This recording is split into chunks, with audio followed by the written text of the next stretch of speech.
Dagitoy apagsasao itintayo alaen wenno amwen iti kay papanan na.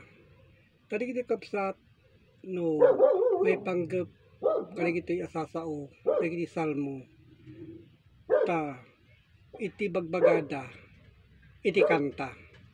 Iti kanta nga mauwagan kadagitoy nintayo alaen kadagiti nga spirituan a palawag. Isumit laeng itintayo panagsao nga kanta nga music kuno anya dita a kanta nga ibagbagana.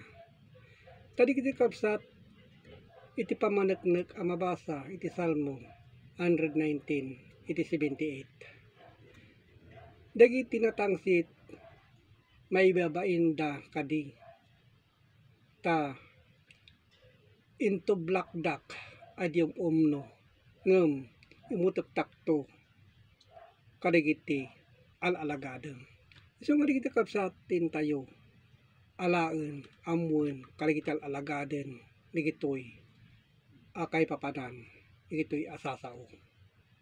So digiti ti bagbagana nga kanta no may panggep itintayo panangala panangbasa kadagiti linaon iti Biblia. Iti Salmo 119 iti 95. Dagiti nadangkes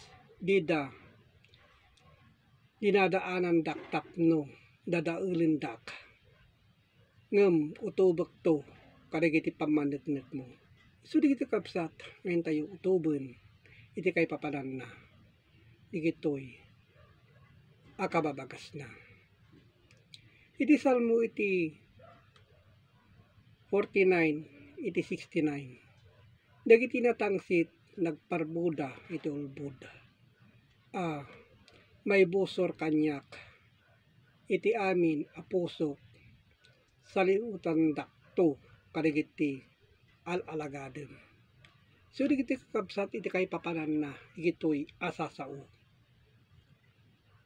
Kas iti kanta nga ibagbagana dagiti salmo.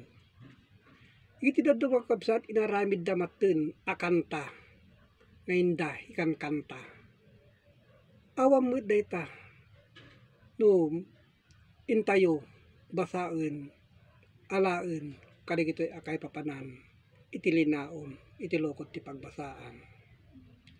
Iti Salmo iti 119 iti 56 dayto iti addaan kanyak ta sinalimutak kadagiti panursurong. So digiti napudno iti mamadto digito itinda sinal salimutan kadagiti asorsoro. Dagiti Salmo iti 51 iti 2. Bugwan nak iti amin a kinadakes ko. So daytoy malang di pangbuggo tayo kadagiti sasao met laeng. No anyaman iti narugit asasao dayta ti bugwan gapo iti sao ken iti panunot tayo ngayon na ibagbaga ken ugasan na iti basol ko.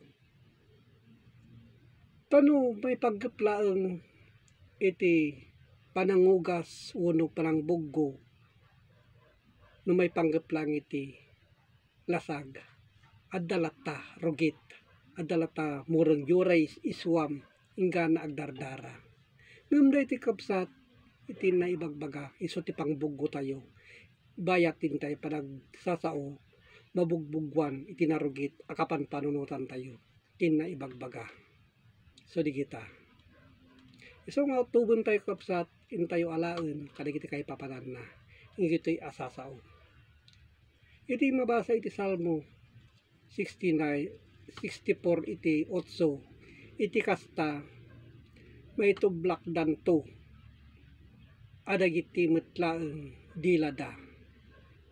Isu dayta adu tinay tublak gapo kadagiti sasauda gapo iti dilada metlaeng nainda isawsawang. Amay busor to kadakwada amin kadagiti makakita kadakwada. Ibawing danto kadagiti ulbudda. So digita kapsat tina ibagbaga. So kadagiti kapsat Napapatag di gito'y ngayon tayo suksukimaten gapo kada gito'y asasa umatlaan.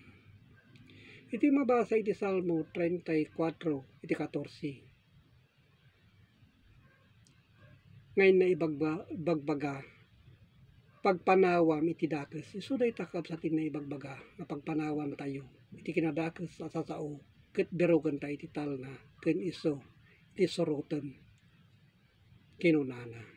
So kadito kap sa atin tayo soroten gapo kadagiti asasao. Adda kadagiti nailanad iti linawon iti Biblia. So dito kap sa atin nakipapaabot gapo iti Facebook online Bible study. Ket agyamanak iti Diyos Ama manakabalin sa amin. Amen.